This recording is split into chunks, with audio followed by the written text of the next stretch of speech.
Okay, I've tried to do the intro about like maybe 6 or 4 times now, but we'll just cut to the point and with no skit. Chapter 12, Zipman. Let's just jump right into it. So we start off from last chapter. It's pretty basic. We see the chairman and Steel X being all zipperfied, is how I would describe it. Everybody's reacting to it. Basic shonen thing to do. Look at the main villain's scary object. Pretty basic. So on the second page, stuff gets super interesting. As we know, we see our main cast with, Kaname reacting to the chairman's flying vehicles. A whale, a train, a pirate ship. And what I originally thought, seeing it the first time, it was like, is that a fruit? Is that a fruit ship of some kind? But no, I'm wrong. It's Flying Nimbus. As we get further into the chapter, that will get explained more. But yeah, it's a great page, showing off the new villains we are going to see and interact with, and it's gonna get kind of hype. I'm gonna be honest. The ending portion of this chapter is pretty freaking cool. So yeah, second page, nothing too crazy yet, but we're building up hype. So we see all the ships up close and personal on the next page, and they all look pretty cool and intimidating. But what I want to throw out there for a keynote is the chairman's talking to somebody. He's just, monologuing as a villain does, and he turns around and says, "Don't you think so?" And we see the evil Zipman. I don't know what to really say. Like, I'm seeing it right now on screen, and I'm like, I don't know what to think about it. Like, what's his intentions?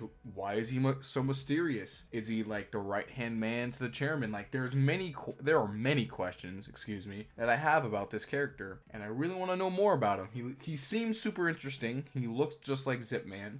He has a kind of a ninja aesthetic to him, since he had the giant old katana, and he was kind of like stealthy a couple chapters ago.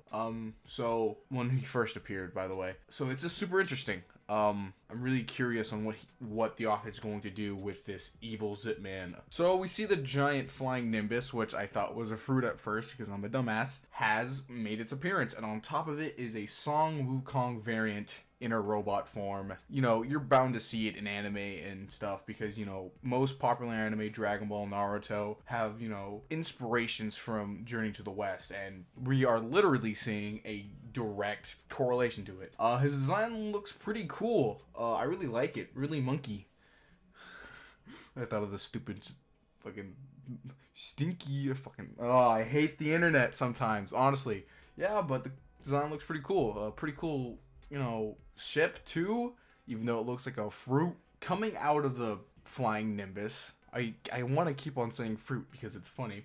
Robot suits come out, blank suits, and what I'm presuming is the suits will most likely become like people's wants and needs. As we know, like, the suits are kind of like, oh well, I want to be a cutie princess or whatever, and you eventually will become it. And so I'm presuming these suits after some time having a human host will become unique, I'm assuming, or they could just be grunts using, people as just like power sources or something, like in some type of way. That's what I'm assuming. They don't really elaborate too much on it.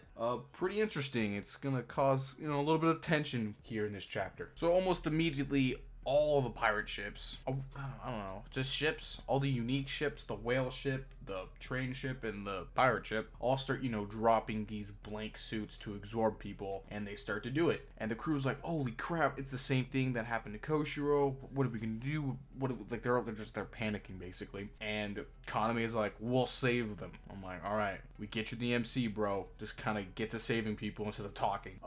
It's gonna get pretty intense after this point, because, shit goes down. So Kaname gets to the scene, he gets to the flying Nimbus, and using a chain and ball, starts to bring it down. The whole thing. He just grabs it by the tail end of the Nimbus and just drags it down like a badass. And eventually we finally see the interaction between Zipman and Song Wukong. I don't actually know what to name him. I've given robots certain names because I don't know them. We can literally call him Son Goku if we want to, but I'm just gonna keep on saying Song Wukong, even though it's super long and I'm not Japanese. And, he's all like, bro, like, why'd you bring down my Nimbus? I'm trying to pass out these suits. And almost immediately, Zipman just brings out the big giant fist and says 100,000 horsepower and just starts to, launch himself at him. But Son Wukong proceeds to stop the punch with his foot. So bad, in fact, that when he releases his foot off the fist, Zipman goes fucking flying. I'm actually kind of threatened by him now, and he's kind of goated now. Like, that look, that design now, it's kind of ferocious. Like, I'm not gonna lie, over the 3 pages I've seen of him, he's grown on me tremendously. And it's just like, oh, he gets kicked back and he rolls over. No. Song Wukong fucking yeeted him through a couple buildings into a wall. Like, Jesus Christ, Zipman is getting his ass beat. So, you think Zipman's down for the count, right? Nope, not at all. The man still is kicking even after getting knocked back that hard. And, we see Song Wukong eventually, No, not Song Wukong. My bad. Zipman asks, how strong are you? And Song Wukong responds, we're at the top of the pyramid. We start at 10 million horsepower, 100 times yours. Holy shit. These guys are OP as fuck. Then we get this badass shot. I'm a sucker for these shots. We see Zipman. That's it. Let's finish this so I can be on my way. And then we see Song Wukong. You're a stupid dog. I'll show you what you're up against in a few seconds. And I'm gonna be honest. I'm a sucker for battle damaged MCs walking up like a badass. Just, cocky as hell. They're looking at the main villain like, I'm gonna beat your ass. And I am a sucker for this shit. When I see this shit, I'm full game. Like, this shit has me interested as fuck. So I can't wait for next week's chapter. Like, I'm gonna be honest, I don't think this fight's gonna be short like we saw with Robot Knight and his goons. I think this fight's gonna last maybe a couple chapters, maybe 2 or 3. I'd be super hyped for it. Like, this fight looks super fucking interesting. Like, I am fully engaged right now with this story. I love I can't pronounce that stupid name for long periods of time. I love Song Wukong's design, and Zipman is ready to fight, dude, with his stupid lance. Oh, I'm so hyped. Like, I'm honestly hyped for next week's chapter. Like, it seems super interesting. The stakes are high. The villain's super overpowered. There's 3 more villains, that we are gonna see and, fight that probably have super interesting designs. And, maybe they're taking mythology routes. Now thinking about it, we saw a whale, so could we see a Moby Dick robot? That would be super interesting. That I'm just spitballing ideas out there, but it's just, I can't wait for next week's chapter. It's gonna be pretty interesting. All right, so the side note portion of the review, as per usual, I'm just going to give the rating to it automatically so I can get it out of the way. I'm going to give it an 8 out of 10. I really do like this chapter. Of course, it's setting up a lot of things for the future. The top of the chairman's board, these 4 godlike robots, apparently. People are getting taken over by, blank suits. Zipman is ready to fight all of them. Kaname is ready to fight for his brother's sake, wherever he may be.